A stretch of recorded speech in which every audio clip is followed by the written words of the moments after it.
All right, welcome everybody to Sankore African Society's um, African Village meeting. We thank everybody for being here and checking us out. We got a Can't great hear you. topic together today. The topic is WS-19 African Genocide. So I'm gonna bring on our chief for Can't Sankore hear African you. Society. Can you, you can hear me, brother Thaddeus, right? I can hear you. Yeah. Okay. So that's okay. If you can hear me, just so we're gonna bring on our chief from of Sankore African Society, and that brother is brother Thaddeus Little. He's the cousin of Malcolm X, and he's gonna introduce everybody. He's gonna read our mission statement, and then we're gonna do libations, and I'm gonna make my presentation and open up the phone lines. We're gonna open up the phone lines. So, all right. Well, greetings, everybody. Welcome to Sagorian African Can't hear you. Society.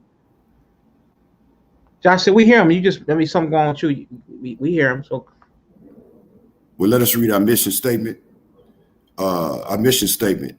The mission of Sagorian African Society is to educate the African nation. Hold on, let me get it back. I just lost it. The African Can't hear nation you. on our traditional.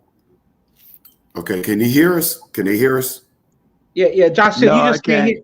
Josh said you just can't hear, but everybody else can hear. So let us just go on with the program. You call you for libation. Okay, go ahead. You have to adjust it because we everybody we hear him. All right, go ahead. Okay, about traditional culture.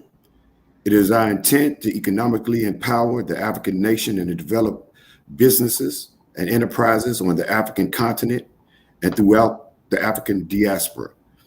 We will fight for reparations from America and Europe since they have robbed and oh God, this thing keeps flipping off. Hold on a second. Since they have robbed and pillaged and tried to destroy the African continent and its people. We are a non-religious denomination, race first movement, because we feel that we are the same flesh of each other's flesh and the bone of each other's bone.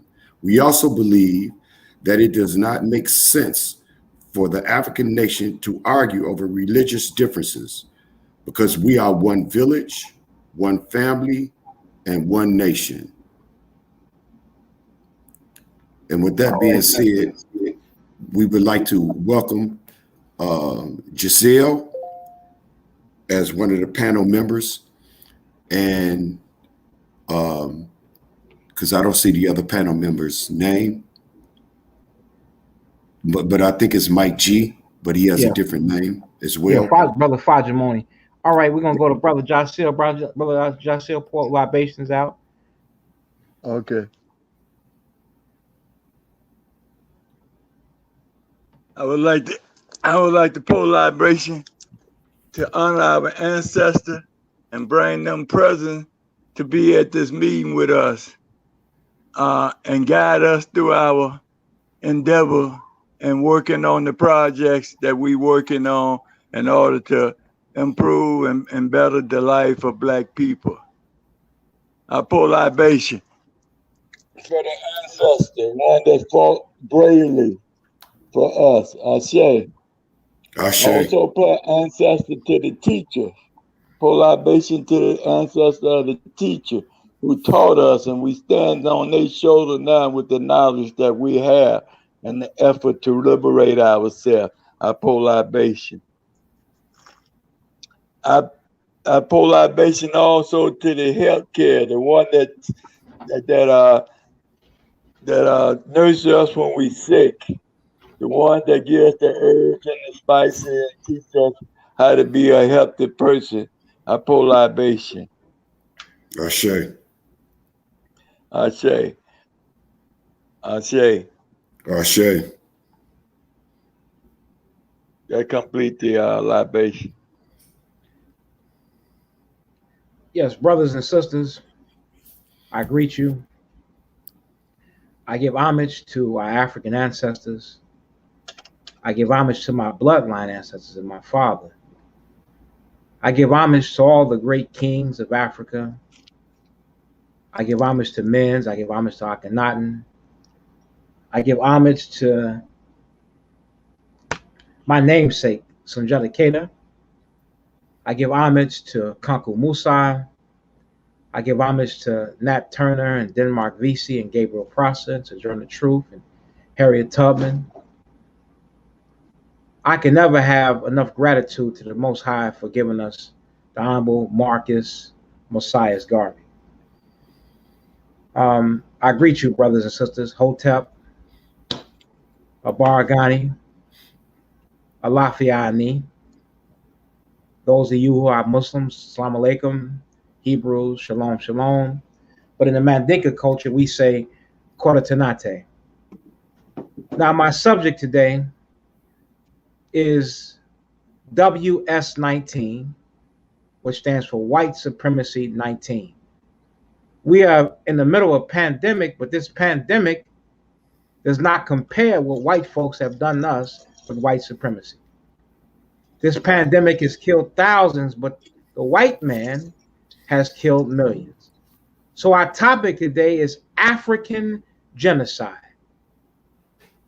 African genocide. And a genocide began when we as Africans didn't value ourselves enough to understand that we were a special people. See, Africans never looked at race. They never looked at a Wolof, never looked at a Mandinka and said, you're a different race. They looked at you as a human being. So we encountered the light, bright, and damn near Arab. Then we understood these people, we understand now these people were wicked to the core. This sand rat bastard came into our culture and made us to feel that our traditions were no good. You see, when you're a child, you understand as a child. You see, when you're a child, you think your name and your way is the best way. So they didn't understand African culture. They didn't understand our nature. You all can mute your phones. Everybody can mute because I'm hearing a lot of background. Just mute your line.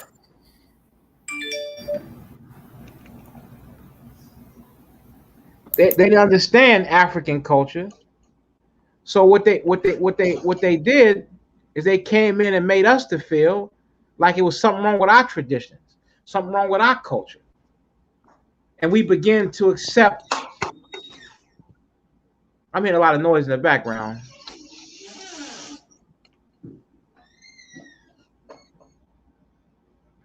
All right, thank you. I'm sorry about that. So we began to accept their cultures, their traditions. We took the religion and the culture. So they made us to feel inferior. So once a man gets you with his religion, then he comes in and he enslaves you. So our African brothers who were Muslims begin to wage war on other ethnic groups that were not Muslims. So Africa was so broke down because we as Africans don't understand the concept, as Dr. John Henry Clark said. You can invite a man to your home for dinner and then he'll kill the host and rape the cook. This is what the goddamn sand rat did to us. So I'm not knocking our brothers in Islam. Africans who practice Islam is a beautiful thing.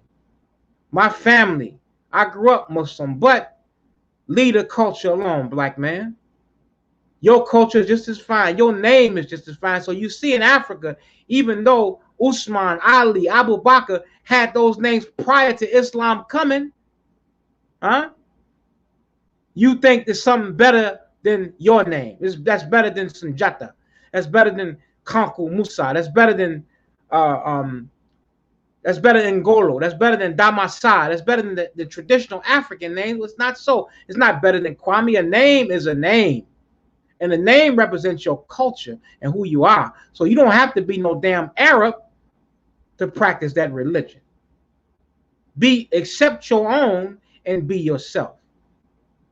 So as they begin to break us down, we went through the trans-Sahara slave trade.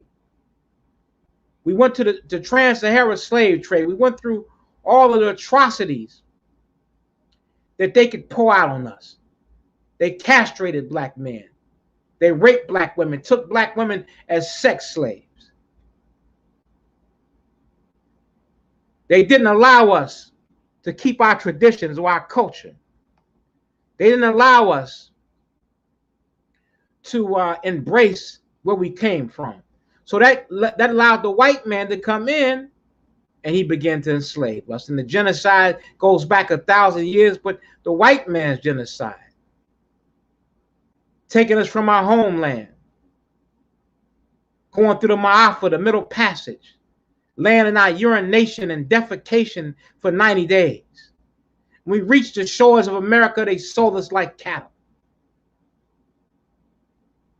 broke us, didn't allow us to protect our women. We had no rights to our own women. They could come in and rape your wife, rape your daughter, molest your son, and hell, he might even rape you. So this went on for 400 years. We built America up, working from sun up to sundown, to can't see morning to can't see night. We built it up, built up all the European nations. France had a piece of Africa. Belgium had a piece of Africa. The Germans had a piece of Africa. The Spanish had a piece of Africa. So we built the economy up, chopping sugarcane. You look at Haiti at that time, Saint Domingue. That was wealth back then. It was like diamonds and gold, sugar. Europeans lust for sugar, so we built up the economy, picking cotton. Cotton was king in America. Most of the Fortune 500 companies got their beginning from the slave trade. Bank of America has benefited from slavery. Chase Bank, Brooks Brothers suits. Brooks Brothers got their start in making clothes for slaves. New York Life Insurance, they insured the slave ships because they were so wicked. This cracker, what you don't understand is a cracker is a goddamn cracker. You can't love no cracker. You can't vote for a cracker. I don't care if you're a Democrat, you're just a nigga that's a Democrat. I don't care if you're a Republican, it's a nigga that's a Republican. You cannot trust white people, and you can't play grab ass with white folks. You can't fathom how wicked this cracker was. So they had the insurance companies that you pay your insurance this day, they insured slave ships. In fact, they were so wicked at one time. They had a loose pack and a tight pack. Some theory is you get the more Negroes you get on that slave ship, you know what I'm saying, the more might die, but you get more back in return. Some said a loose pack. So they had I think it was a tight pack one time going to Great Britain. And he felt he lost so many already, they might well just throw the slaves over the slave ship and kill them. And when the bodies came ashore, the smell was so bad, they said, my God, even the devil said, white devil said, man, this is horrific. But that was insurance companies got their start a lot of times in the slave trade. So we built America up and got nothing for it for over 400 years. That's genocide. We lost over 100 million in the Middle Passage. That's genocide. And then as we built the economy up and they had more use for the slaves, what are we going to do with the Negro dilemma? So they said we can't outright enslave them, so they begin something called convict leasing. A black man could be a sharecropper, which was death. And he just got tired of sharecropping because what the sharecroppers would do, the landowner at that time, oftentimes your same master would say, we'll split the crops with you, but you got to get seeds from old Master Jim. You got to get the farm tools from old Master Jim, your food rations from old Master Jim. And so you would pick bales and bales and bales of cotton, and still at the end of the harvest season, you got nothing to show for it. And you tried to run off and say, I can't do it. They would lock you up. And the 13th Amendment says slavery is abolished except that of a convicted felon. So they would lock us up, what they call peonage, which actually was illegal. They would lock black people up. And if they didn't want to work on the farm or the plantation, they put them in the coal mines. And that convict leasing, they actually treated the black people worse than they did in slavery, because it was advantageous for the master to maintain the slaves. But you can get it. They said we can get a nigga for $9 a month. So you spit on the sidewalk, they lock you up. You got to work in the coal mines, and often people didn't make it out of there. So this is the wicked they did, because you talk about politics. God damn it, politics sold us out. During Reconstruction, they knew that the white man in the South was wicked. They didn't send the troops down to keep protecting us. They made a compromise, gave the landowners back their land. We didn't get no damn 40 acres, no mule. So they were resentful. They said all this happened because of niggas, so they was just waging terror on us. Raging terror on us. So we were working on the plantation, working in the coal mines, working on the salt mines. Any kind of work white folks need to do, they had us on that, and they was treating us horribly and massacring us. So then a lot of us wanted to flee north. So as you see, they was lynchings in the north, lynchings in Minnesota. That flyer that you see on the thumbnail, that's Minnesota, where they lynched a black man. You stood up to white folks. You spoke up for yourself. They was lynching you, putting you in jail. So genocide was on. So they had to have another plan. Are we going to lynch them and prison them? We got to find a way of population control. So a man by the name of Francis Galton, who was a cousin of Charles Darwin, who believed that black people were inferior. We came from gorillas. We came from apes. So they said our life was not valuable, so we better off committing abortion, better off sterilizing us, better off committing genocide against black people, so they came with a system called eugenics. And eugenics was pushed amongst the black community. The elite backed it. Men like Andrew Carnegie, who was the Bill Gates of his time. Men like who you Negroes rappers want to idolize, some goddamn cracker John D. Rockefeller. They funded this and encouraged black people to commit abortions. Eugenics was also used by Hitler. Hitler used eugenics to sterilize all the so-called Afro-Germans in Germany. Any German woman that had a baby by a black man, because you know you crack women love a black man. You love a Mandingo warrior. So if old Fritz caught his woman with a black man, Hitler would sterilize them. But he forbid any Aryan to have abortions or be sterilized. So eugenics was the process of actually making us not reproduce ourselves.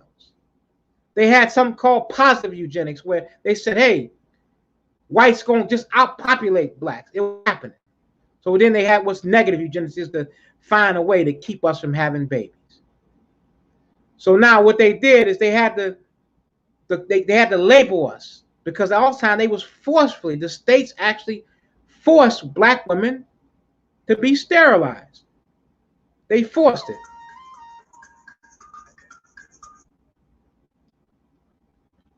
They forced us to be sterilized. But if anybody listening, we're gonna let you in. I'll be done in just a second. We'll let you in. We'll let you in. You can call in the line. We'll open up the phone line. I'm almost done.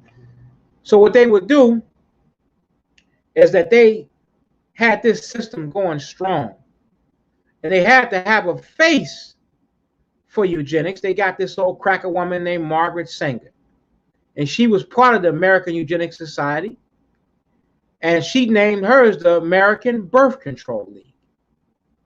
And one of her directors was named Lothrop Stoddard.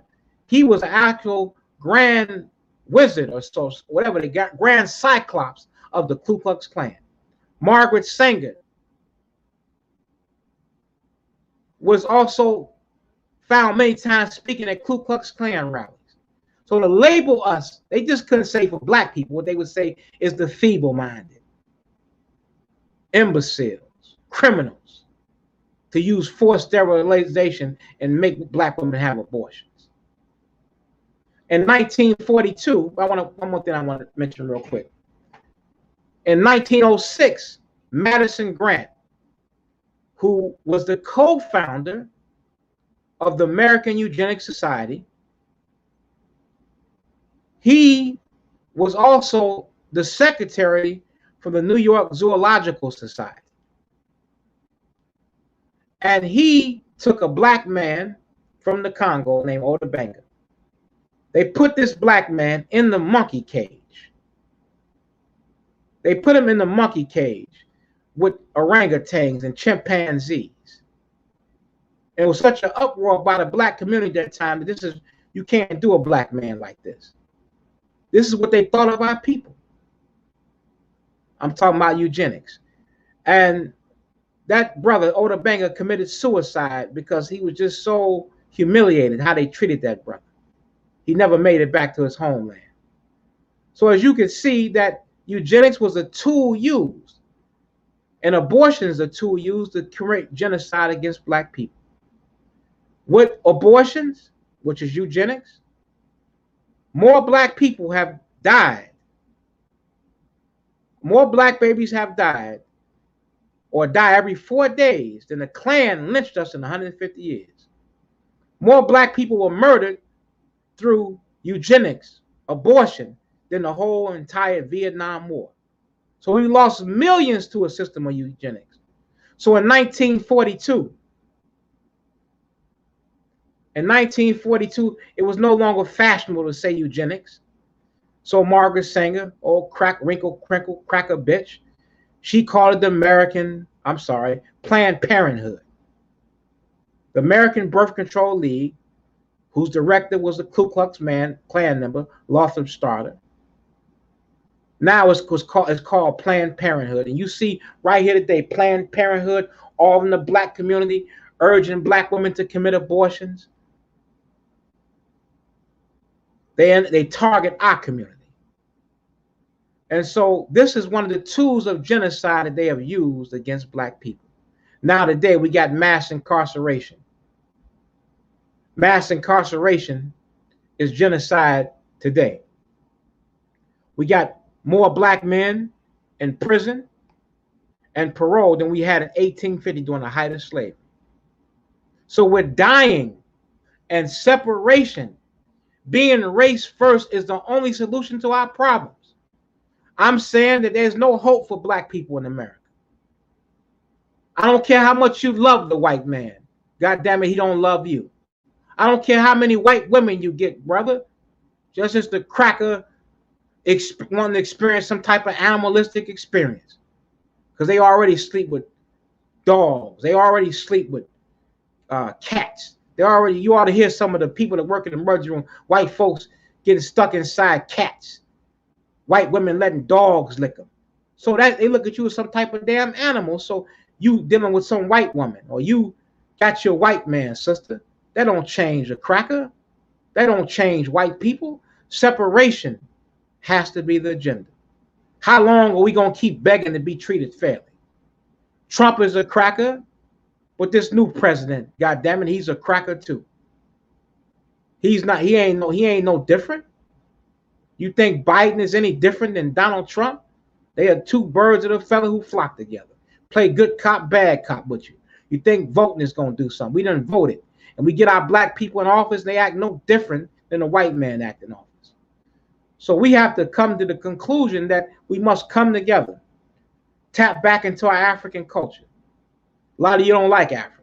You want to be everything except being a goddamn African. That's genocide and make you hate yourself so much. You want to be an Indian. Think you goddamn Sitting Bull. Goddamn Geronimo. Living in a teepee. Want to scalp somebody. You only scalp on your own people. You ain't no damn Indian. You're an African. All life form begins in Mother Africa. The old cracker Mendel said, dark skin is dominant, light skin is recessive. Brown eyes are dominant, blue eyes are recessive. The dominant creates the recessive, but the recessive never can create the dominant. Meaning we are the first people, all life form begin in Mother Africa. So why not? What's wrong with being African? I'm proud to be African. I have not worn European clothing since 1999. In Atlanta, they want to even lock me up and say, brother, you got to put on some regular clothes. You can't do your community service in your African clothes. I told them to go to hell. And you had Cynthia McKinney and all of them trying to urge me, just do what Master say. Just listen to Master Jim. The hell with goddamn Master Jim. I'm not listening to no cracker. I'm proud of who I am. So embrace your African culture. Some of you wanted African names, brother. Our brother Thaddeus, our chief, he wants African names. We're going to be giving out African names.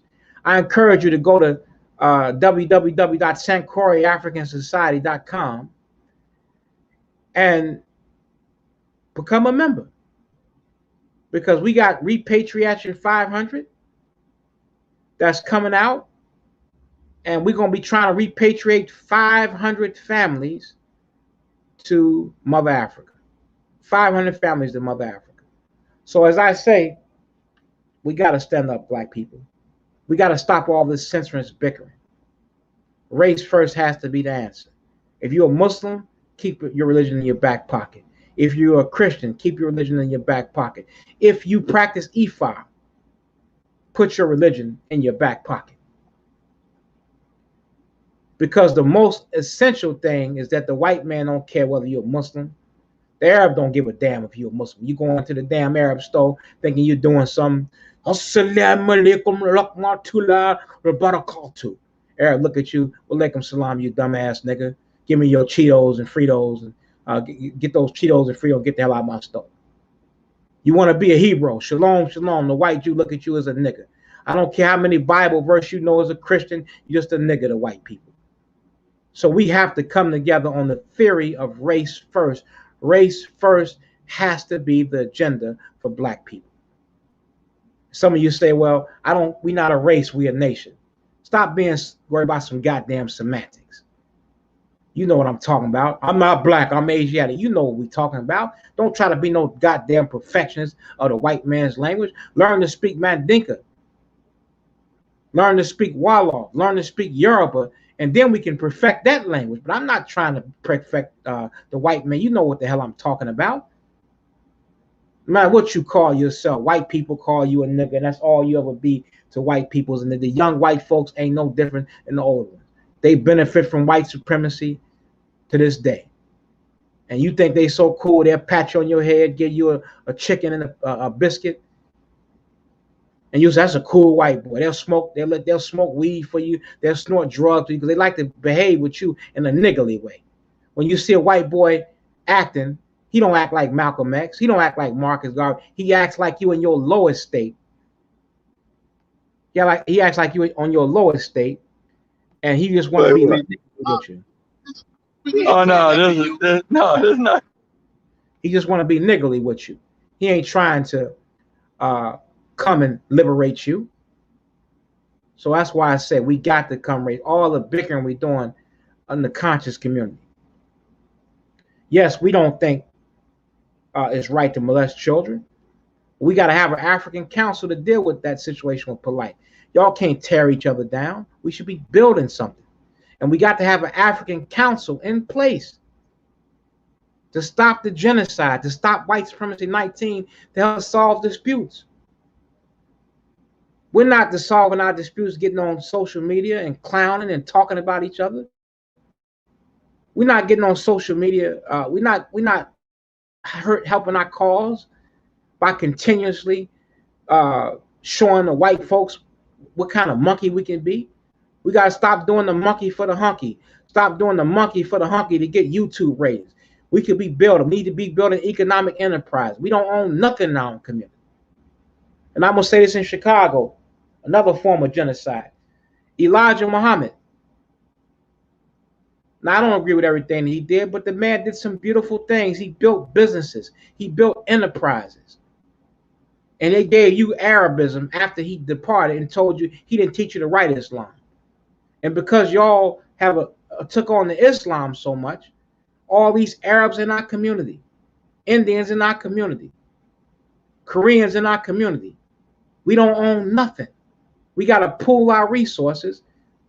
We got to pool our resources and do something for ourselves. We got to stop begging white folks to do something we can do for ourselves. You don't believe you can have an independent nation. You don't believe we can separate unless we do it with white folks. And I'm saying that's a damn lie. We can come together. We can unite. This is the start of our African village meetings. We're going to be doing this every Sunday. Breaking down a topic, breaking down a concept, having African food, listening to drums, getting acquainted back to our African culture, to defeat white supremacy. The vaccine for white supremacy 19 is black unity. The vaccine for white supremacy is doing for self. The vaccine for white supremacy is loving yourself. The vaccine for white supremacy is respecting our black women.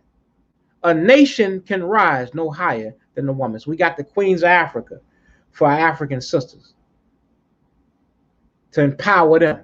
Because when you teach a woman, you teach a nation.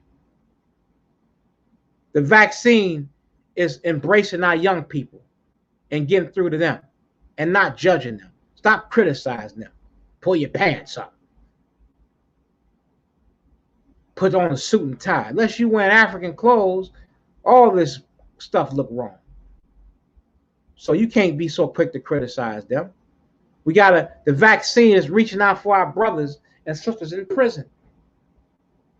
The vaccine for white supremacy is letting white folks know we're a solid wall. We're not going to air our dirty laundry out in public. Letting our leaders take advantage of us. So the genocide is another part. We have black leaders do not act in your best interest. Black leaders who sell you a dream, sell you heaven, sell you speaking Arabic, and do nothing for our community.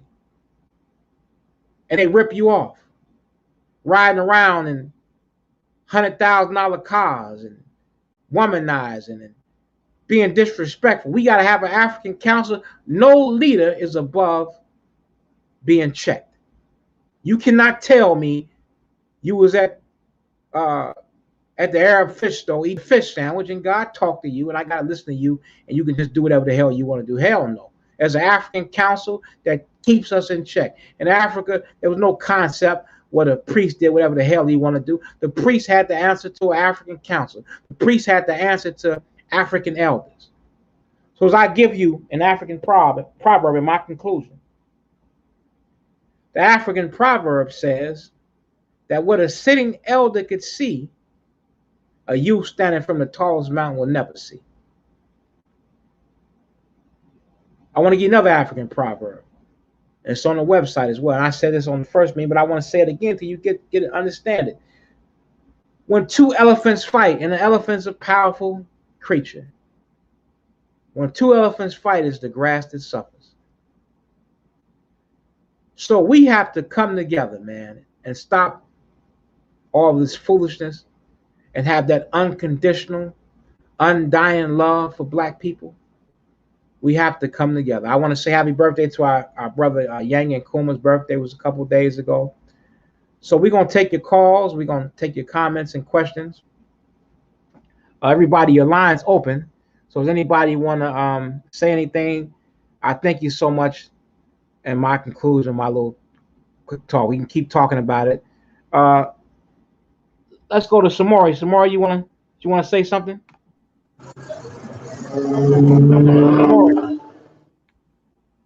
Samori. All right. I don't know. We're gonna go back. But as I was saying, let's go back to Brother Thaddeus for a minute. Brother Thaddeus, what's your take on this topic, my brother? I gotta unmute you. I'm sorry. All right. One sec. I'm unmute you. You can unmute yourself too, brother. That is.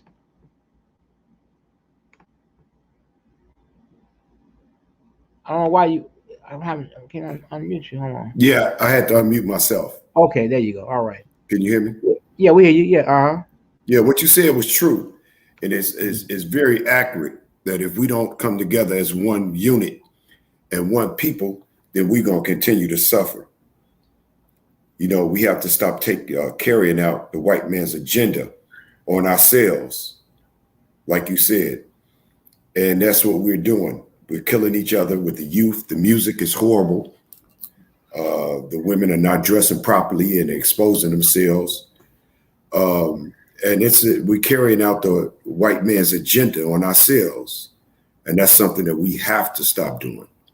And like you said, it's not about religion. It's about coming together as one unit. So respect, Chief. Absolute respect. Well said. Well said. Yeah, thank you, brother. Yeah, so that's what we definitely have to realize, that we have to come together, man, and stop the bickering, stop the fighting, stop all of the nonsensical foolishness, and come together on the banner of race first. Now we Absolutely. definitely.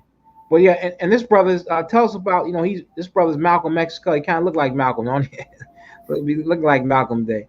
So yeah, he is a cousin of mine. His original name is Thaddeus Little. But he's our cousin, and he tried to teach us this a long time ago, that we don't have any friends. Dr. Benjamin Clark said the same thing. We don't have any friends. And right. Chief Kamars is telling us now in today's time, we don't have any friends. And we are the first unit, a group of people to beat up on each other. As soon as somebody fall, we ready to hang them. And it should be in-house fighting. It shouldn't be out fighting like we do against each other. And that's what Chief is trying to say. We have to have a council that corrects these issues in our community. We don't need the outside communities outside people to correct our people. We need to do that ourselves. So I totally agree 100%, Chief. Yeah, definitely. We definitely got to have that council. That council is crucial. That we have. It's very crucial we have a council, because the council keeps us in check. That council keeps us balanced. That council keeps us to know that we can't just do whatever we want to do. And that's the problem with religion. Is religion becomes a religious dictatorship. And although Correct. I think a lot of our people have good intentions who are in religion, but how can you question them if they're not making the right decisions? Correct. I love our brother Minister Louis Farrakhan. People get upset, like he's above criticism. But if I help to create a movement, I have every right to criticize that movement. I have a right to feel how I feel and be able to discuss it without the followers being lackeys and saying that I'm attacking the minister. To see you embrace a cracker like Father Flager and say the white man's the devil, except Father Flager is you hurt the people that really support you. This is why you don't need a white man to fight. We don't need that cracker fighting for us. That cracker should go. God damn it! If you listen to me, Father Flager, go out to the crackers and civilize we don't need you around black women. I remember as a young man, I was inside the mosque, and I saw this cracker come in, and he hugging on our sisters, and we couldn't touch the sisters. I'm like, what kind of foolishness is this? Because when you bring white folks in, y'all are not strong enough as a people. We're not strong as a people to understand that the white man is the devil. As soon as he comes amongst us and pats you on your head and pay you some attention, you just, oh, look at it. He a good white man. Yes, sir. The white man good. He gave me some chicken. He gave me a biscuit. He look what he gave me. He gave me a phone. And then you go right back on the goddamn plantation and sit there and tell us that Father Flager, who now turns out has accused of molesting black children. It's crazy. Not only should not be in our community, if this is true, he should be a dead cracker. He should be a dead cracker. And I say, like Dr. Collard, the only good white man, goddamn it, is a dead white man. If you find a good one, kill him before he go goddamn bad. Ain't no good white man praising people like L. Ron Hubbard. There's no transparency in our transparency with our leaders on where the money's going. We raise our money. I love the Honorable Elijah Muhammad, but let me explain something to you. If it wasn't for a religious dictatorship type of thing, black people built the Nation of Islam. And his children squandered all that wealth away. That can't keep happening. Marcus Garvey, the same thing. Marcus Garvey was good intention, but you gotta understand, Marcus Garvey was a young man. He was only 30-something years old when he had his height of his movement. So people came in the movement. Old Gay Edgar Hoover, no good faggot. They came in and destroyed what he tried to do. He tried to get good ship. They would go in and buy the worship they could buy, squander the money away, steal money. We got to have a council in place to keep us in check. That goes for me. That goes for anybody. Because if I start getting big-headed, all people start telling me, oh, Chief Kamara, you're a great speaker. Chief Kamara, you're powerful. Chief Kamara, you this. Chief Kamara, you that. At some point in time, I might get big-headed. And I need a brother like Thaddeus. I need Brother Jocelyn, my elder, to say, man, come on, you're getting too big-headed. One of the things that I think Akhenaten did, he had someone follow him around, a tenant, just to follow him around and say, you're only a man. You're only a man. Then allow him to get big-headed. You see? We got to stop that. And I'm not taking, listen, I think Minister Farrakhan's brilliant. I think he's one of the greatest orators we ever saw in our life. I think he talks strong. When it comes to you trying to give us a cracker, Minister Farrakhan, I like to meet with you. Don't do that. Quit praising that goddamn blue-eyed, hook-nosed cracker, Father Flager. Stop it. Don't do it no more. And L. Ron Hubbard was a no-good racist cracker who made mockery of black women. L. Ron Hubbard actually said one time, and I just say, if Dianetics is so goddamn good, why Dianetics ain't got the restaurant open? Why ain't Dianetics stopping the violence here in Chicago? Correct. That's the sign. We don't give crackers no credit. A cracker is a goddamn cracker. As I said earlier, we don't give white people credit. Dianetics was so damn good, it ain't stopping the violence here in Chicago. Dianetics is good, all you student ministers. You wouldn't be a damn student minister. You should be a minister by now. So, brother Thaddeus, take it for a minute. I got someone call and want to get in the conversation. Well, we have to do. Also, we have to be able to.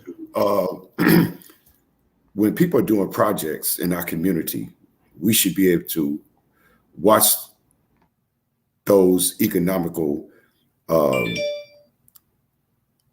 monies in our community. And we're not doing that. People are giving money. We have no idea where the money is going. We don't know what they're doing with the money. And that's why we need a board to oversee things like that keeps our people from being burnt. And a lot of times with these churches, we have no idea where the money is going. They're not buying houses in the community and rehabbing them. They're now building up and offering jobs in our communities. And churches are pulling in billions of dollars. But you go right down the street from the church and you see abandoned houses. That's horrible. We have to do better as a people.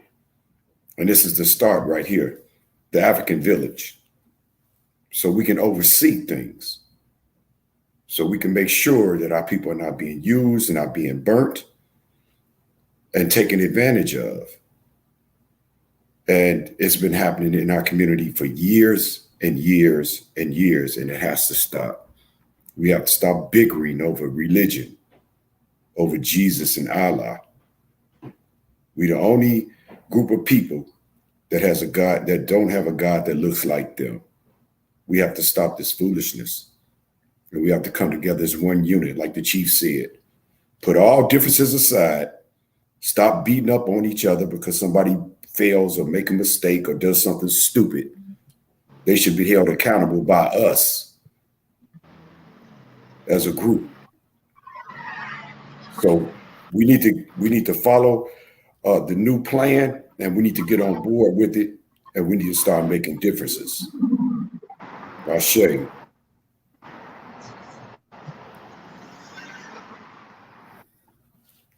Are you there, brother? Brother Josel, are you there?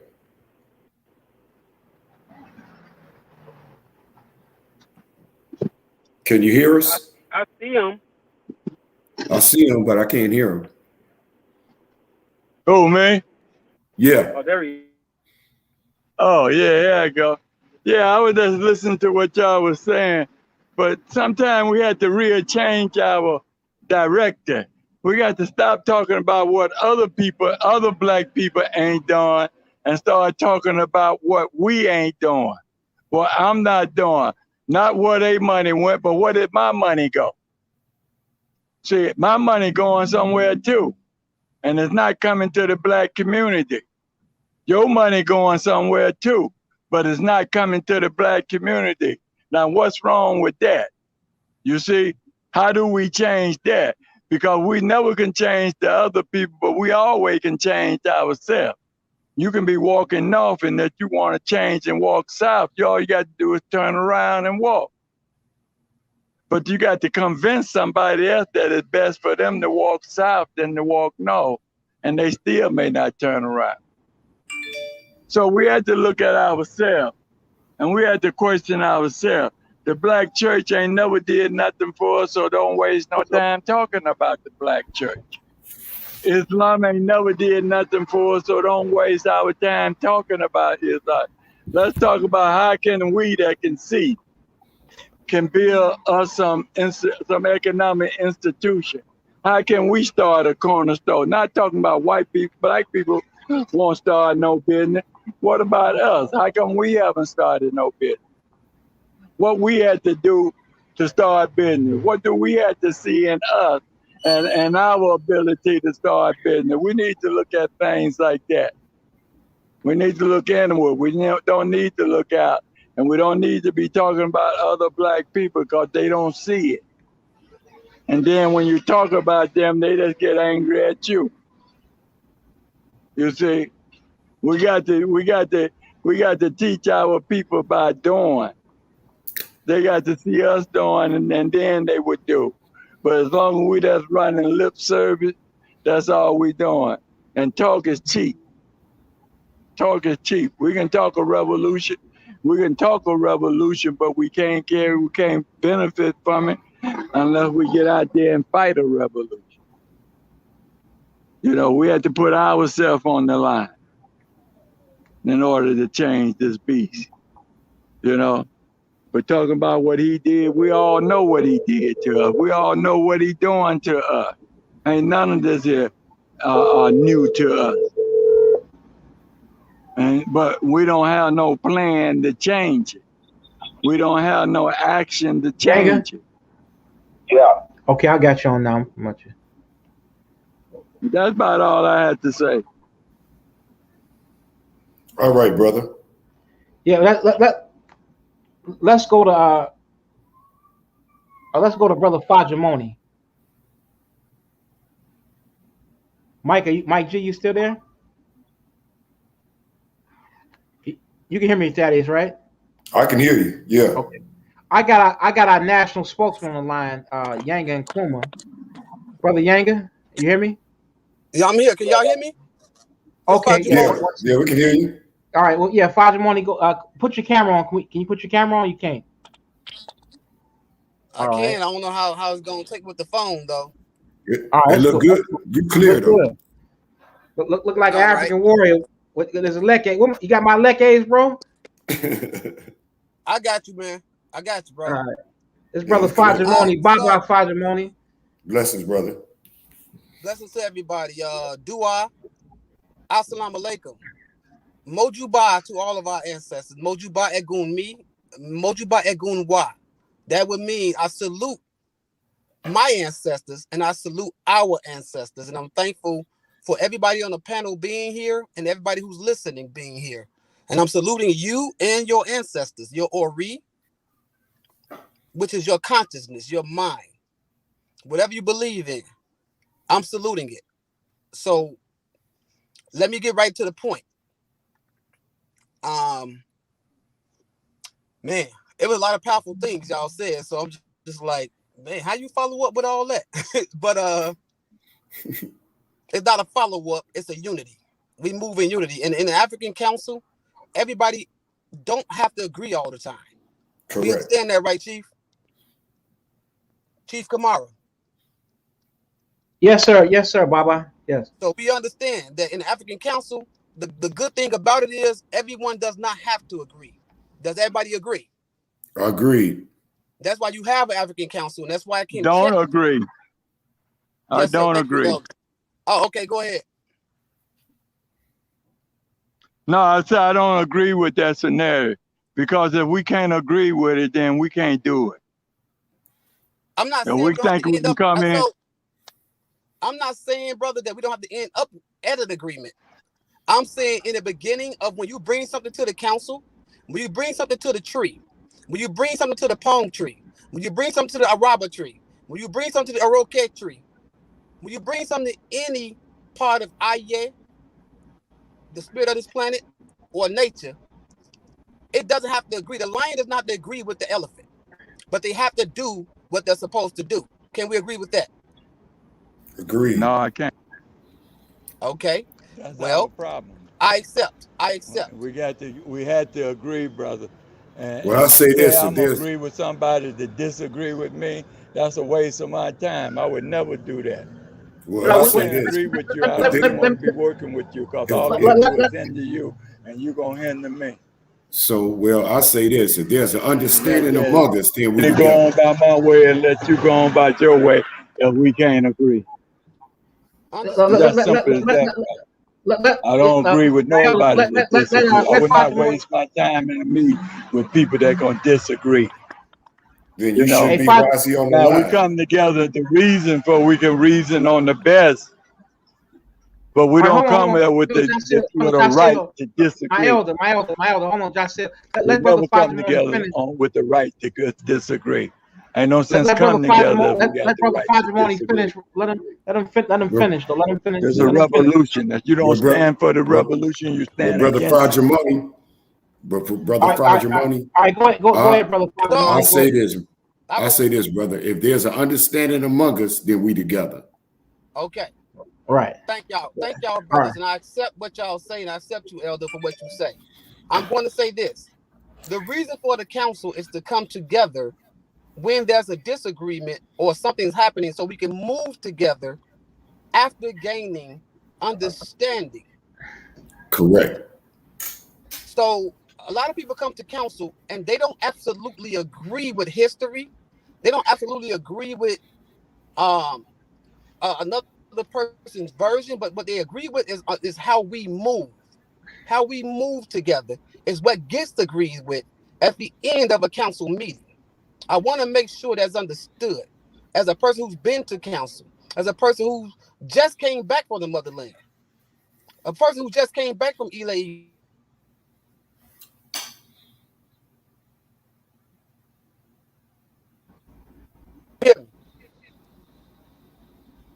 You kind of breaking up, Fajimoni. Okay, I'm still here. Can you hear me now? Yeah. Okay, so we have to, when you build in the council, find a way to agree, or in the African way is said, seek to understand and not to choose a side, especially not your own. But on the subject of African genocide, we agree that that's happening. I'm sure of that, and I'm clear on that, and I'm sure we're all clear on that. That is happening. But don't forget that the first part of genocide and the remnants of it, you have the physical genocide, but do not forget the spiritual genocide and the mental genocide and the psychological genocide. Because if you're going to go out there and fight physically, how you fighting supremacy when you are acting out supremacy? Again, how are you going to fight supremacy when you're acting out supremacy? So in saying that, if you have not fight and are not fighting the supremacy within your own mind and spirit, you are useless in fighting it physically, because you are your own enemy and you're bringing your enemy to the forefront of your own people that you're supposed to be helping. Facts. So subdue that supremacy within yourself before you go out there and call yourself working against supremacy physically. Because it didn't begin physically. They didn't attack you physically first. They studied you first, as Chief has brought up, and as most of you have brought up. They studied you and your mind and your way and your culture first. I don't have to agree with everyone. No one is on an island here. If the purpose is unity, you can't get to unity when your mind tells you to separate yourself from getting to the only Arab the white man portrays. I don't know whose background is going. Somebody's background is going. Yeah, somebody needs to be muted. Chief, somebody's background is going off. Yeah, I took care of it. So I took care of it. Go ahead. All right. So you speak unity, you have to accept other people's minds. Correct. You are not exonerated because you are an infant and middle-aged person and elder when your mind doesn't belong to you. You have no exoneration. I won't give it. So how are we going to come to a conclusion and an agreement if you want to become the brick wall in front of this water right here, in front of this Oshun right here, in front of this Oya right here, in front of this Osa right here, in front of this Nile right here? You're going to get eroded. So the purpose of council is to work together, but the mind of the council needs to be together. My name is Faju Moni. That means together we are Ifa. Together. Together, Ifa is inclusive. So I don't have to agree from the beginning, but I need to get to an agreement in the end of a council, is what I was trying to say. That's what the purpose of council is. How do we come to an agreement? That's the reason for divination and readings. When people can't agree, we go to the Akan divination or the Ifa divination or the Vodun divination. The reason for divination is when you cannot agree, when your consciousness is not balanced enough. We come together under the tree, around the tree, with the tree, as the spirit as part of the spirit of this planet and communication, to get the solution together. Jumo. So in saying that, and also, Chief, I will not put my Ifa in my pocket because Ifa is not a religion.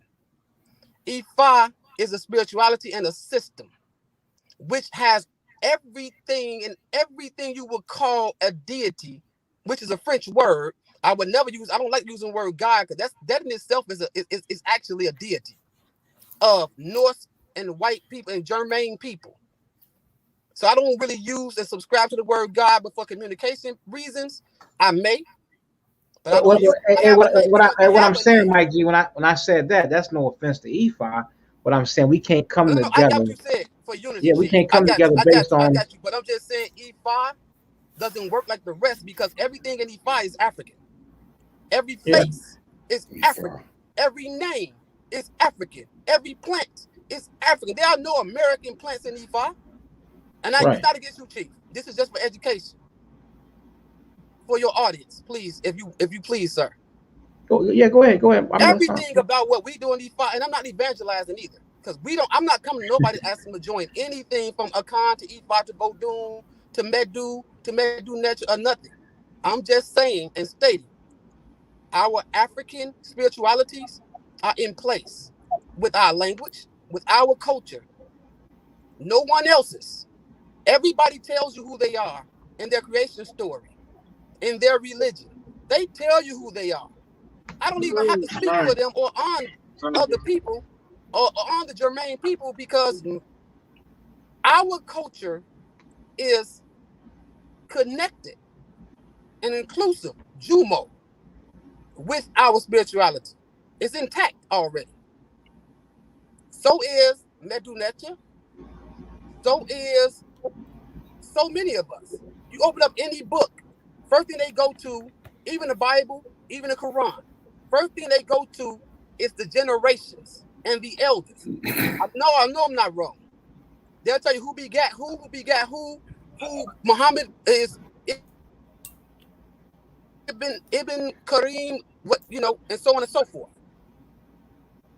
So does our African spirituality has been doing this before they even had a book. Before they had a place to live, we've been doing this. And we need to remember that. I learned the language of our land. I go to our land, and so does many of us here. And we bring what we go to get back here for each other. So, in ending on the subject matter, don't lose your mother-loving mind by living out and acting out your oppressor and not subconsciously seeing it. Mojiriye, or as we say, Ifa Mojiriye, every day we awaken and see. Ifa, every day we awaken and see ourselves. Every day we awaken and reinitiate ourselves into the truth that we are under attack, into the truth that we need to do something about it, into the truth that we need to do something together, not apart. So in council, in fighting this, we need to and have to listen to each other and grow with each other as a palm kernel seed grows into a palm tree and becomes a witness to generations of your life. Because other than that, you think you're not following supremacy. But then when you're trying to remain supreme over someone else's thought, someone else's ori, someone else's ways, how you gonna move together?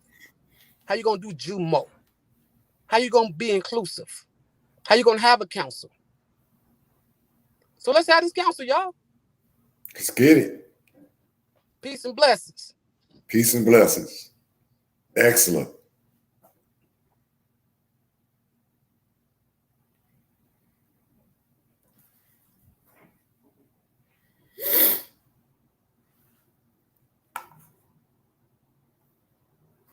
I'm done, Chief. I can't hear you. Chief? Chief? I got my thing. I'm sorry I had mine muted. We got Brother Yang on the line as our national spokesman. I want to thank Brother Fajimoni for his presentation, and what he said is deep. And let me clarify this before I bring on Brother Yanga. When I say race first, that means when I say put your religions in your back pocket or your traditions or whatever, because we got to come to, don't put that above us unifying race first, because everybody ain't gonna see things the same way. Everybody's not going to agree with Islam. Everybody's not going to agree with Christianity. Everybody's not going to agree with Khan. Everybody's not going to agree with Dole.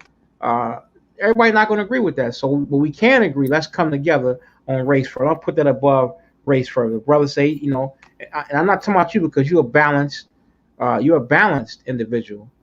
Yes, sir. You're balanced, but some people who practice our African traditions are spooky as hell. Because they practicing white supremacy and they put it in our traditions, brother. And some of them they have to master their minds first, which we call erase.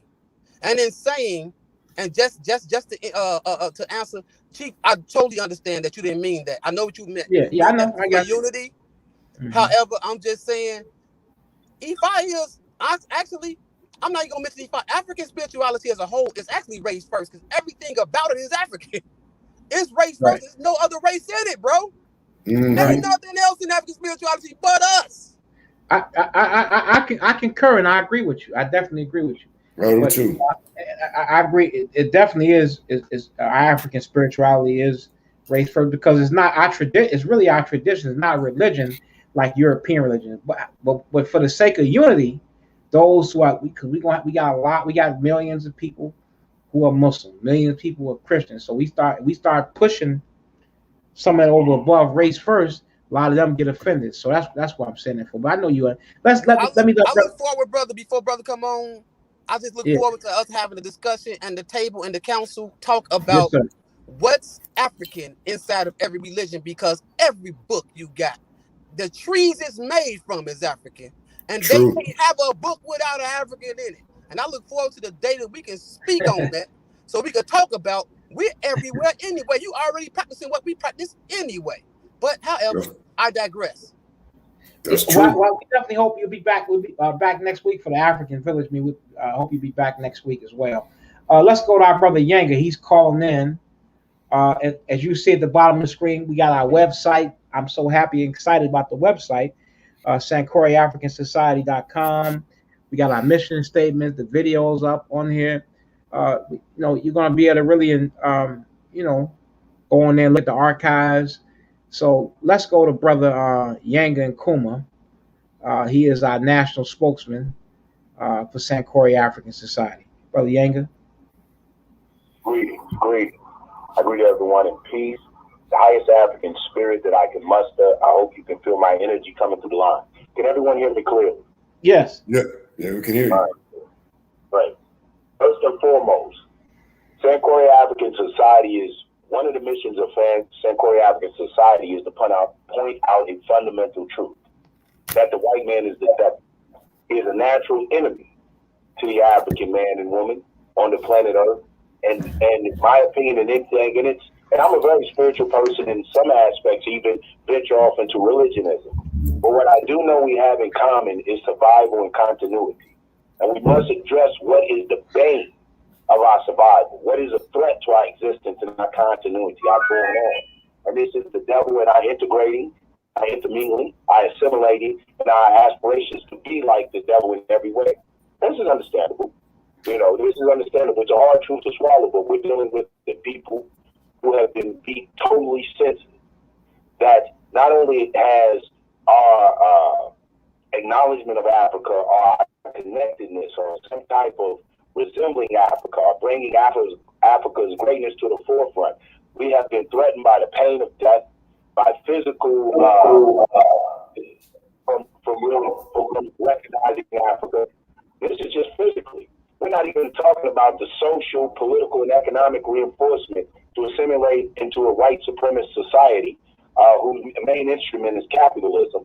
But also, if you're rewarded, the more you embrace it, the more you're rewarded. What is the answer for this? We found that our beloved master Sundiata, Chief Sundiata, following in a long line of who I dare say, for the religious community, prophetic African figures here in America, has come to the conclusion, which is the only inevitable conclusion, that complete total separation from this devil is the answer for the black man and black woman in America. I think that has to be the base, key point of anything that we embrace as a cultural understanding, our way to adapt around our surroundings. One of the things we find us behaving naturally in an unnatural environment. The first law of survival is self-preservation. So you find people doing what they must do to survive. But when you put in an unnatural environment, and being unnatural is the only word of the day, is the only way you can survive, you find yourself dealing with a psychological issue. You find yourself dealing with real mental issues. And the way that we've come, a lot of us, to deal with these mental issues is to practice what I call escapism. And escapism, and this is no disrespect to any of us out here in religions or other understandings, but escapism is calling ourselves by these religions, identifying ourselves by these religions to escape the very real issues we face as black people. When we're harassed, when we're maligned, when we're disparaged, when we're turned away and just exploited in every other crime that could be perpetrated against human people, it's not against us because of any religious theology, ideology, or philosophy. It's no other reason that we're children of Africa. That's it, sons and daughters of Africa. So I say that to say to reinforce that with the council, that even when we try to go for conflict resolution, go for conflict resolution, when we go for building our nation, or anything that we do for our advance forward, and in the fight for our liberation, I think that our guiding force, our motivating factor should be our self-determination and our continuity. So that's exactly what I want to add to that. That we know who the devil is, we know who the enemy is, and any building we do should be from these two perspectives. They should be the focal, the center point, the nucleus of our existence of Africa, the way in America. Peace. Yeah. Thank you, Brother Yanga. And let me say that, he's been with me since the conception.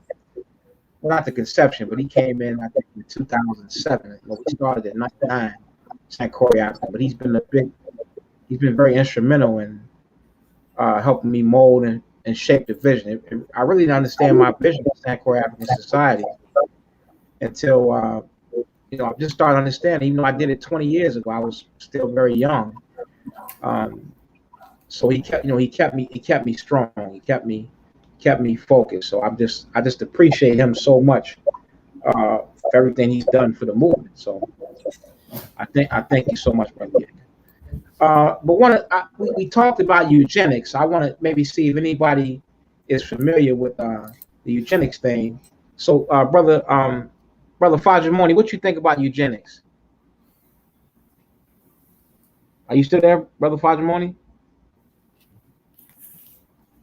Okay, well, I think he dropped off. Brother Thaddeus, what do you think about eugenics? I'm not braced up on it, truthfully. What talk. Give us your take on abortions or what we talked about. I mean, you see how Planned Parenthood. Yeah. Well, we know from the beginning of time they've been trying to kill us off. We know that. We know that they have been sterilizing our women in more ways than one. In Africa and here in America, they put all abortion clinics in Black areas and broke up the families, and were able to maneuver and into Black women getting abortions. And we know that's an agenda that they've had since the beginning, is to eliminate the Black race. And we know that. So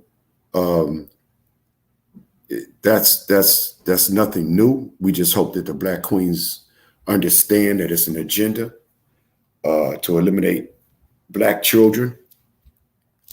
And also they're doing other things to sickening Black children and our race with bad food, food that is being tampered with. We understand all of these things, and we just have to do better as a people. Knowledge is power, and it's key. And what you brothers are doing is bringing knowledge to our communities so we can better understand how to eat. When you eat better, you think better. Your health is better. And we would go through, if you go to Walmart, you see a lot of obese people, obese children, and it shouldn't be. It shouldn't be that way. We shouldn't just feed our children processed food. That's another way of poisoning and killing your children. So we just have to do better, and we have to enlighten our people. And that's what you're doing, Chief, and the other brothers are enlightening our people as to wake up. We have to wake up. We've been asleep for a long time. A lot of Black leaders who have been assassinated, our ancestors who have been killed and tortured, it's time for us to wake up. We know better. We need to do better. Get organic food. We need to get on plant-based diets. We have to do better. We have to do better because we have a lot of blacks who are carrying out, like the brother said, the white agenda of genocide of our own people. And you can't come to the table and be a warrior and you're thinking as a white supremacist and carrying out white supremacist agendas against our own people. So yes, we have to do better. And there's groups out there that's trying to enlighten us. We have to listen. And like you said, to build a nation, it really comes down to our Black queens stepping up and saying, no, this is not going to be acceptable. You know, we're not going to allow our young women to walk around half naked and post themselves all over the internet. You know, the Black celebrities who are being brought out, who are executing a plan of white supremacy. We have to call this stuff out. And so this forum that we have, I think is going to help in many, many ways. But yes, they've been trying to kill us, kill our children, slowly but surely. And their plan has actually been working. So we have to stop it. So Chief, this is one of the moments that you was born for, you and the other brothers. Now you too, brother. We can't yet. Definitely. I agree with what you say about that's why, you know, I'm staying in the gym myself because I want to be here a long time. And I'm actually proud of myself that I've been, able to, it's not easy getting that gym every day when you don't want to go, turning down, denying yourself certain foods. I've been really getting better at making a kale salad. So I'm eating mostly a plant-based diet, except I am eating some fish. But one thing, one of the old fathers, he said, man, stop eating that fish, brother. But I like that salmon, to give me some protein, pumping that iron. So I feel good. And I just want to encourage us. We have to definitely get on that diet. That's genocide. Is through the food that we're eating. If you look, you watch some of these sisters going there, they getting 5-6 bags of potato chips, putting hot sauce on it, and we got high blood pressure. Yeah. And I can't talk about a lot, but I want you to understand, because see, YouTube is taking people down. It's really mentioning COVID too much, but we talked about eugenics as population control. It is.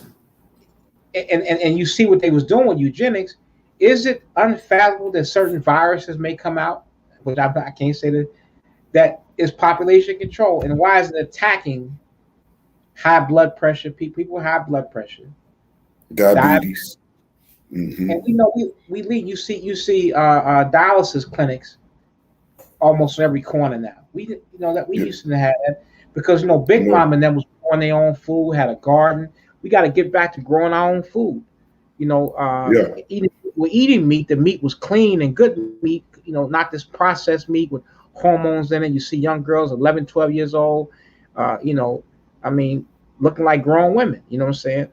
And and then we so fickle, we can't see, she may have the body of a woman, but her mind is not mature as a woman. So this is why it encourages that. So, this is what we want to do at Sankore African Society. When we get our land in the Gambia, we're going to have our own garden to grow our own food. Correct. So right now, if the white man say the supermarkets are closed down, Jewel's is closed down, Food Depot, Walmart closed down, we can't even feed ourselves. Can't survive. Don't know how to go out there and garden and plant gardens and stuff like that. So population control, diseases, is genocide. That's Absolutely. Why you go to a restaurant, get food, they put so much salt all in the food. Even some of these I go to some of these vegan places. You think you're so damn healthy of being a vegan. What goes to be a vegan? They put tons of salt in the stuff because you want to taste like you just eat a damn hamburger. Then you gotta I gotta put a ton of salt in to make me a veggie burger. You know what I'm saying? Because when you get them veggie burgers, there's nothing but sodium in it, and soy's not good for us. So beyond just being a vegan, it's beyond having a good balanced diet, And if you're gonna be a vegan, it's not mean you taking a pound of salt and all this to make something taste like a ham sandwich, you know what I'm saying, or a hamburger or whatever you're gonna eat, or chicken. You just go eat the real thing, because that's killing us all. Our high sodium intake is killing us. Eat You're everything, right. all this sugar. I can't even some people drinking sugar. A lot of us drinking alcohol, too much sugar. So we getting diabetes, and we know diabetes can be cured from your diet. So this is why I'm pledging to the people listening to me that I'm going to do better. I'm going to be, I'm going to be right. I'm going to be a bad man. I'm going to be able to do like Ali say, murder a rock, injure a stone, hospitalize a brick. I'm so mean I make medicine sick. I'm out there training. Yeah. Y'all don't let this big weight fool you. I got them hands. And you know something else, Chief? The Aryans will sacrifice their own people, right, to kill us. To kill us, exactly. So we need to wake up and know that their agenda is they will sacrifice what they call the lower level whites to kill the blacks. Exactly. And they've always been willing to do that. Yeah, Yanga, are you still there? Yanga? Yes. Okay. Yeah. We talked about eugenics. Give us your take on eugenics. We talked about how it was created by Francis Dalton, y'all. Francis Galton. Francis Galton, and it was a system of population control. Mm-hmm. Yeah. And I was listening to a little bit of what was being said, man. I don't think really I could say it any better. We understand that, and I believe going on today, I actually believe, and here I go add to this conspiracy theorist thing. And you know my takes on politics a lot. I just believe eugenics was all a part of the process, but it's more or less true for the global imperialism, which is a tool of white supremacy. Global imperialism is a tool of white supremacy. I tell people, don't believe me, here's the difference in it. The white people do what Hitler did, doing the same shit all across the world, subjugating Asian countries, African countries, especially people where they're, children of Africa. Everywhere you find us, they're exploiting these countries. What's the difference from what they're doing that Hitler did? Hitler did it against European countries. You see what I'm saying? The same plan. So we say all that to say, with this population control, the only thing that is a threat to white supremacy is the truth, and is that they are the minority worldwide. Internet, you know what I'm saying? That they're a minority. That is the ultimate threat to white supremacy. That the truth will come out that they're a minority, and it's something as simple as I believe it was Sister Frances Crutch Wells talks about how you can just simply outbreed them. That they're genetically inferior. So eugenics is just another weapon that they use to try to maintain their superiority through numbers. But mathematically, like I said, we know it's impossible. Therefore, you get the false teachers that come in. You get what I call the beginning of World War III with the launch of biological warfare with this so-called COVID to dim the population, to rid the population of the colored folk. Like I said, the only stop to global imperialism, to the spread of white supremacy internationally, globally, are the people, the masses. When the African people come together and cry out against the injustices being done to them as a people and to their motherland, then that's when the shackles begin to, if they don't break off, they begin to rattle. And once we start to rattle, generations eventually rattle until they rattle to dust. And yeah, like I was saying, one thing I want to say, with Planned Parenthood, this cracker bitch, Margaret Sanger, and you see these Planned Parenthood, there's one right here in Rolls in the Wild Hunters. That abortion, I'm going to say this again, abortion is the leading cause of death amongst black people, is us aborting our babies. That's the leading cause of death. As I said it again one more time, every 4 days, we're killing more black people, because that's those black children, than the Klan did in 150 years. That's serious. That's very serious. So and what they would a lot of forced sterilization. They would. There's one lady named Elaine Rickard, I think was her name. She was raped, and they told her grandma they're gonna take her welfare substance away, that she allows her 13-year-old granddaughter, I'm sorry, to be sterilized. So if you went to jail in some states, they're sterilized. I think the last forced sterilization was in 2014. They don't talk about this. So the terms they use, like I say, for eugenics is like I say to say this is the people talking about the feeble-minded, the people that are criminals. You know what I'm saying? Imbeciles. This is what they use. All right. Hey, brother Kwame. Kwame, you there? Kwame, you gotta unmute your phone, Kwame. Kwame, you there? I was giving this back, brother Kwame Lattis. This is our chief in Atlanta, of the Atlanta chapter. Kwame, you can you hear us? Okay, wait on. Yeah. Can I add to that? What you were saying? Mm-hmm. You know, and what I find, and this is one of the things that also attracted me to St. Croix African Society, because in the meantime, in between time, while we wait to make this migration work, we get up out of here, we have to create an environment that cultures and cultivates and nurtures the Black family. And the way that they make this abortion thing so acceptable is creating conditions that motivate abortion, if that's such a way to describe it. But what I mean, like poverty, fear of want, and things of that nature. Yanga, what happened to you? Yanga? Yeah, we lost you. We lost Yanga. But Kwame, can you hear us now?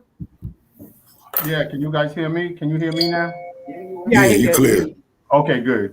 How is everybody? Peace to the family. Good, okay, good. Peace. We were talking about eugenics, man. Give us your take on eugenics. Yeah, now I can hear you. I can hear you now. I can hear you okay, now. we're talking about eugenics. There's something going on in the background. Eugenics, yeah, there's a lot of noise. Yeah, Yanga's There's a right. lot of noise. I don't know what that is. Hold on, let me see. There's a lot of noise. Yeah, Yanga's right. Okay, well, I think I got it. 1 second. Let me a second. Let me try to get that out. That's not Yanga. That's okay. I think I got it.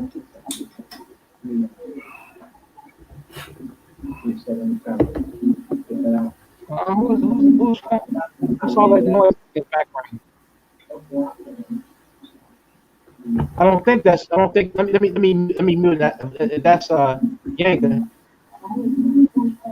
Yeah, because I'm muted. I don't think. Let me mute that. That's Yanga. Yeah, Kwame. That's your background, Kwame. That noise is coming from my background? Yeah, it is. That's you. Yep.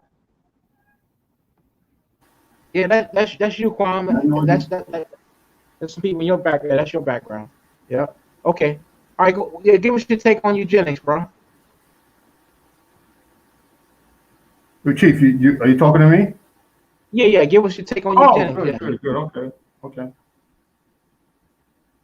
My take on eugenics. Well, the history. I don't know what you covered so far, Chief. Did you talk about Margaret Sanger and the whole categorizing Black people and non-whites as being mentally deficient and inferior and a pariah for society? Have you gotten into all that, Chief? Oh yeah, definitely. Okay. Definitely. Well, you can apply eugenics today. We see it in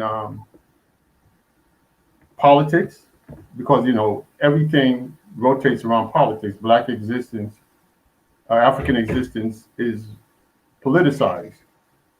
It's in the interest of our enemy to have the image of black people worldwide seen as being inferior, seeing that if you're of darker hue, then there's something psychologically wrong with you. So these images that we see from time to time when you see black people, indigenous people, African people in certain places, like in Arab countries, and they're being abused and beaten, whipped, killed. All that is part of the aftermath of eugenics.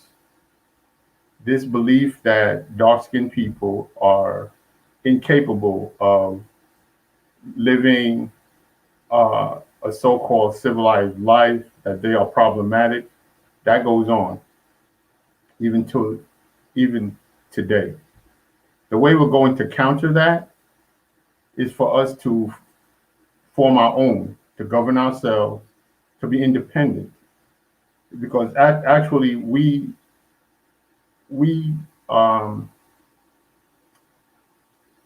affirm the belief that black people are inferior just by continuing to live around white people, white society, letting them govern us, follow their rules, allow them to show us as being criminals and miscreants of society. We actually continue and perpetuate that stereotype. The way you're going to, or we're going to combat genocide or any form of stipulations that imply that black people are inferior is when black people do for self. Very simple.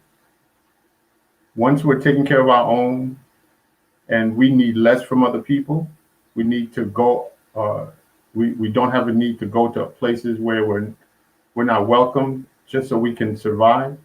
Once that stops, then the ammunition that Europeans and other people have used against us goes away, because the proof will be in the pudding that we are able to take care of our own, govern ourselves. It's just what it is. The problem is we have too many confused people within our community. We have people who look and think that they're not black, that they have some type of a commitment or feel obligated to the mainstream white society. They feel like they owe white people or grateful that white people exist. They really believe the stereotype that black people are inferior. That's why it's very difficult for us to unite with some of our people, because we really believe that if we do something, it will be less than what white people have to offer. Until that mindset goes away and we start really believing that we are not just equal to, but in many ways far better, able to govern ourselves in a far better society than what we have now. If we don't get rid of that mindset, then the eugenics, the history of eugenics and genocide will be something we're going to be facing every single day. Simple. That's my take on that, Chief Kamar. Let me ask you this question. I got Yanga back on the line as well. You know, as you see, population control is one of the tools that they use. That's what they label it. How are we going to deal with the so-called nigger dilemma and population control. So you see with all these diseases that we dealing with, you think it's any coincidence that we're leading cause of death in prostate cancer, leading cause of death in diabetes, heart disease, you know what I'm saying, strokes, hypertension, now COVID. So this is the man you can't fathom. So Anka and I were talking yesterday. We talked about the vaccine. I'm not going to come out as the founder of Sankore African Society and say people don't get the vaccine, because I'm not a doctor. I don't know all of the entails, but I know that I don't trust white people. And I know that we got reason to believe that, because if you look at the Tuskegee experiment, they allowed black men to continue to go out there with syphilis and they wouldn't cure it. and the cure penicillin could have cured it. So we know that they experience. We know we don't get the best health care. We know we don't trust. We don't trust them. So, and some those you are taking the vaccine, you cannot sit there and be like some type of vaccine Nazi or some type of Christian who's pushing. Someone pushing the vaccine like Christians push Jesus, or they like Jehovah's Witnesses with it. So we gotta be patient. That's why we need a team of medical people to act in our best interest. We know that the American Medical Association is not interested in working with black people and producing more black doctors. We take our young black men in middle school who seem to be sharp and that would make good doctors and start grooming them in middle school, where they in the program on their off days, on the after school, they at the clinic or the hospital working. By the time they reach high school level, they're on a good start. It's natural. But now you gotta take the SAT test, you gotta do this, you gotta do that. So already they're weeding out. It's classism. You know what I'm saying? Because we don't learn like white folks learn. So I'm saying that we gotta start now. You black doctors listening, we need you to come on board and start mentoring young people. We don't need no more damn rappers, man. We don't need no more goddamn people rapping about the same stuff about how much cars you got. We need doctors. We need engineers. We need even you all love computers so much. We need black people. Bro, Dad's telling me yesterday, a black man is the one that helped develop the software for Apple and the iPhone. So we need more black people to be able to come in and create apps. Now, if you want to go to get an app, you got to call up India and get Poo-Poo to do it. Indians are kicking behind, man. They in the subway, they in Dunkin' Donuts. When you go to the clinic, you got Poo-Poo as the doctor.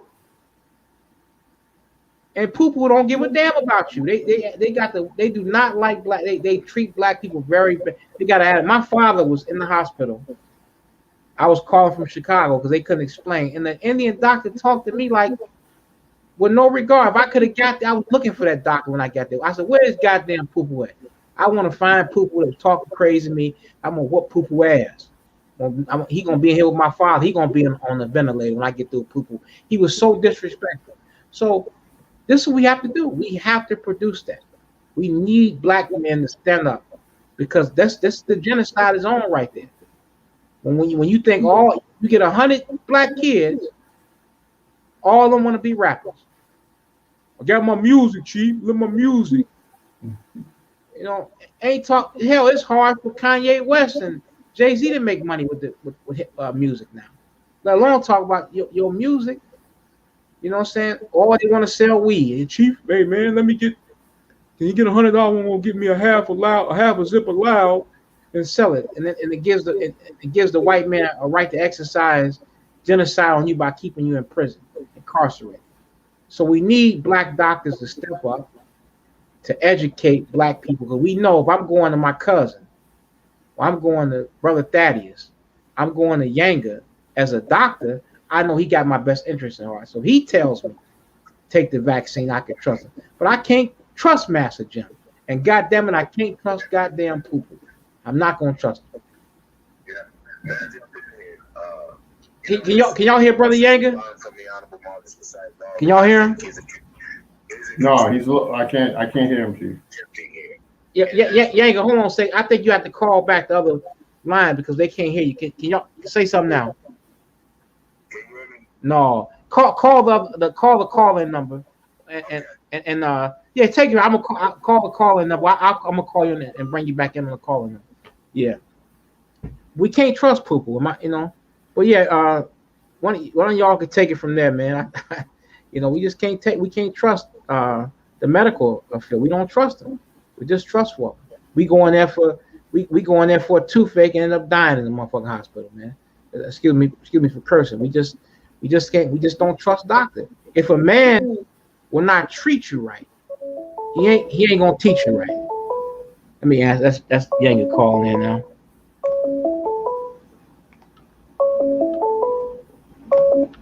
Call from Yangan.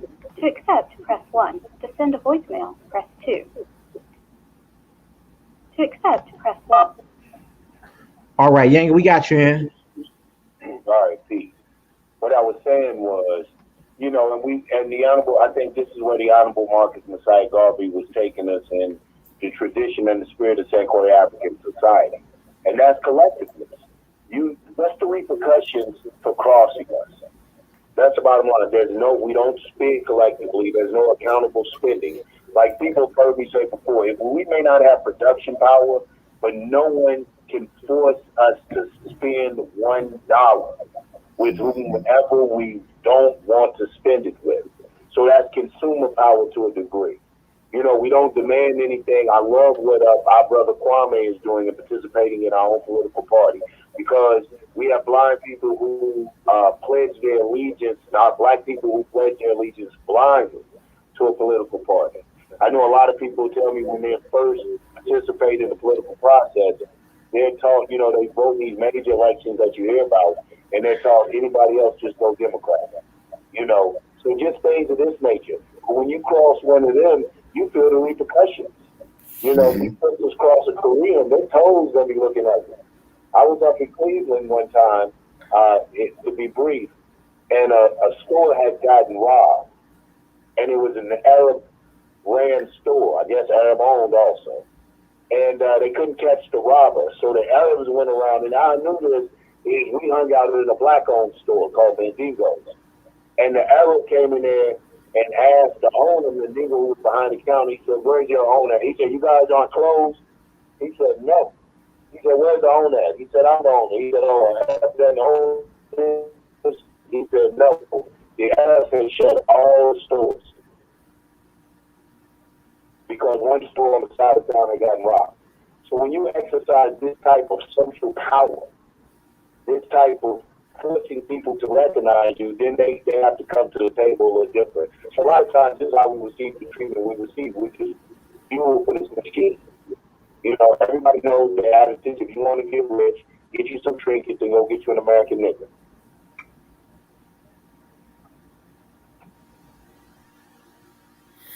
Yeah, definitely. Like I say, definitely with us doing for ourselves, getting the stores. I want to just stay on this eugenics and genocide. We see that economic genocide is the plan of the white man, because a man can't feel like he a man if he can't provide for his family. A man has to be able to provide for his family. And we built America up. We built America. We built America up. We worked from sun up to sundown. We can't see morning, can't see night. We built the whole European economy up. So you look at Haiti, San Domingue, sugar is what built France's economy up. England had Jamaica. They had, and before the United States went through their little revolution with them, they had the United States. We built the economy up of America. We built the economy up. Yep. So we have to understand. So now these Fortune 500 companies now are rich because of slave labor, and then we have no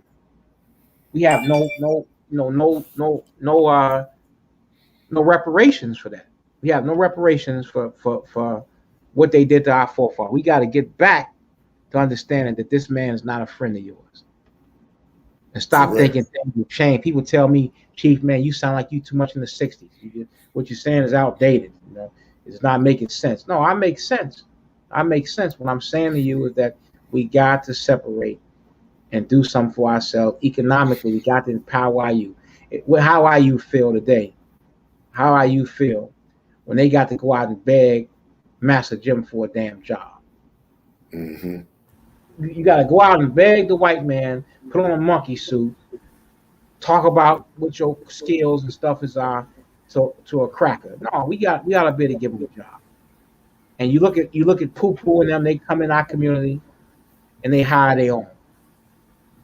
And you still running there to Subway, getting your 6-inch or your 12-inch, your foot-long sub, and buying from them. And they don't respect you. So we don't even have enough respect. They come in here and want to profit. They're behind, they behind all this glass and all this security precautions.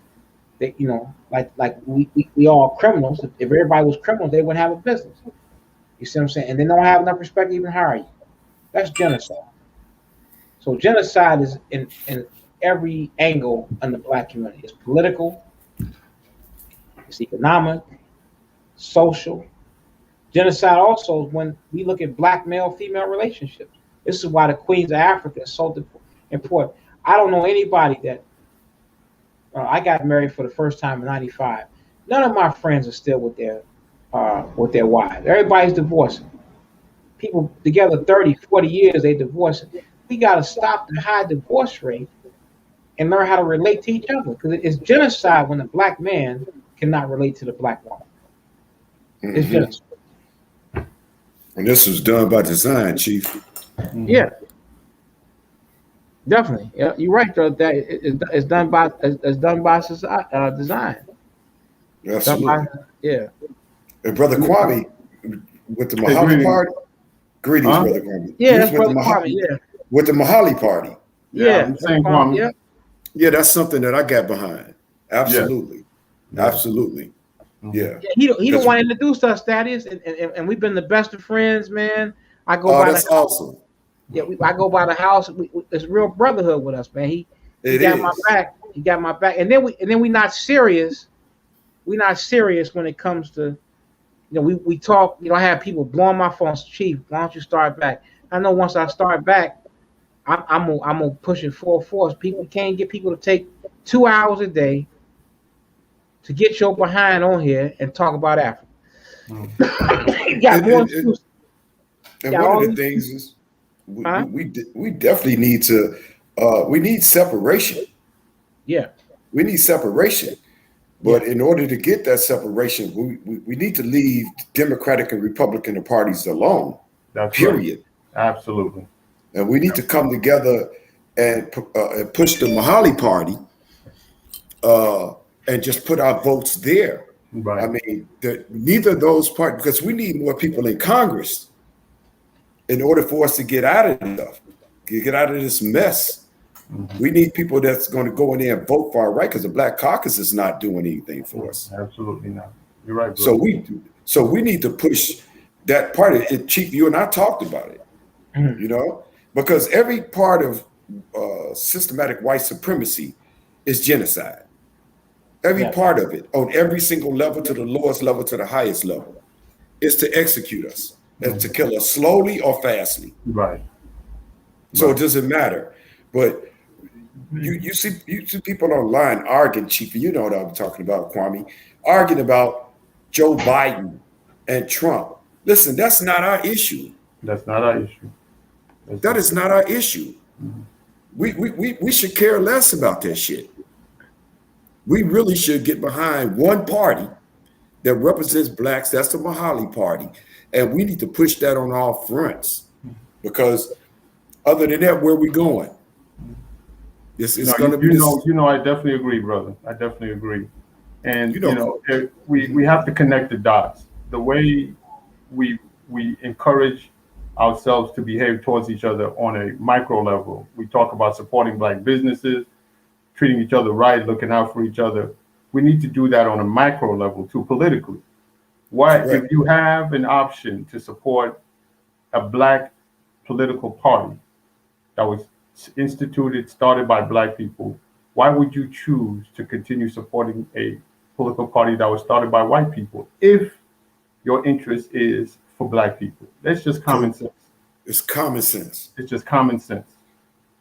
Just because it's like the logic is, okay, well, I don't support black businesses because there are more black people employed by Walmart, so I'm not going to support. That's the same logic by saying I'm going to stay with the Democrat Party when you know you have an option of supporting a pro-independent, not just a black party, but a pro-independent black party, one that wants black people to have their own independent nation, govern themselves, trade, and do everything that other nations do with the same type of dignity and respect that other nations have, large and small.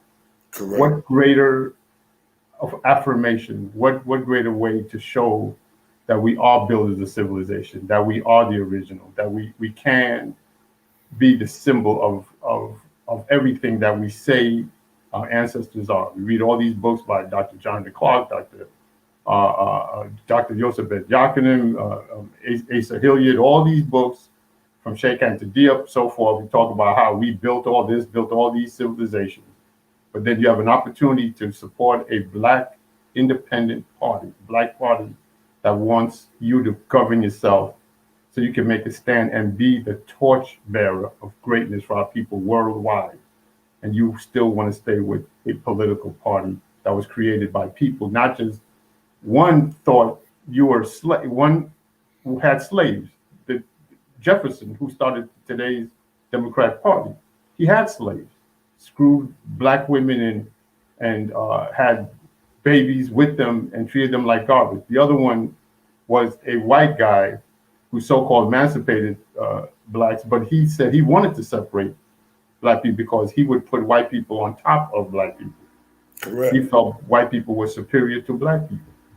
So you got these two options of white supremacists, and you would continue to support those two parties instead of a Black independent party that was created by people who loved us, who love us, who care about us.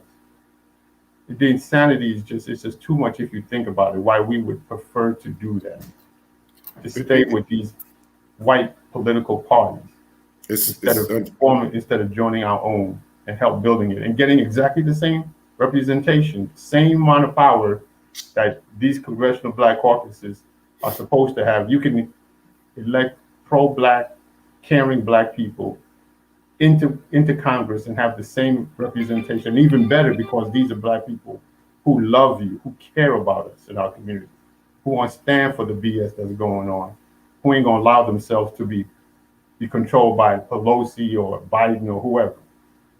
It's like we just don't see it, but it all stems from us seeing ourselves as being inferior, less than.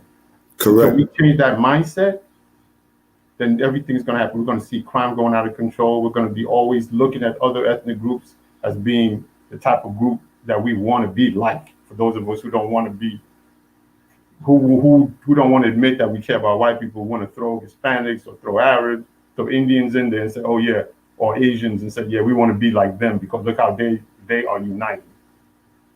We just use that as an excuse. Mm-hmm. We can unite with each other if we learn to care about each other. It's simple. It's really not. It's not difficult.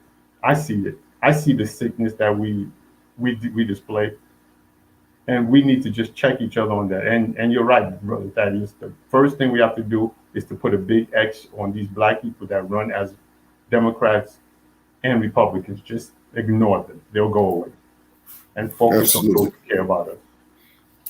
Hey, Chief, listen, I have to get ready to go. That was my phone earlier. I got to go get him from work. We finna close out. We're gonna close out together as one family.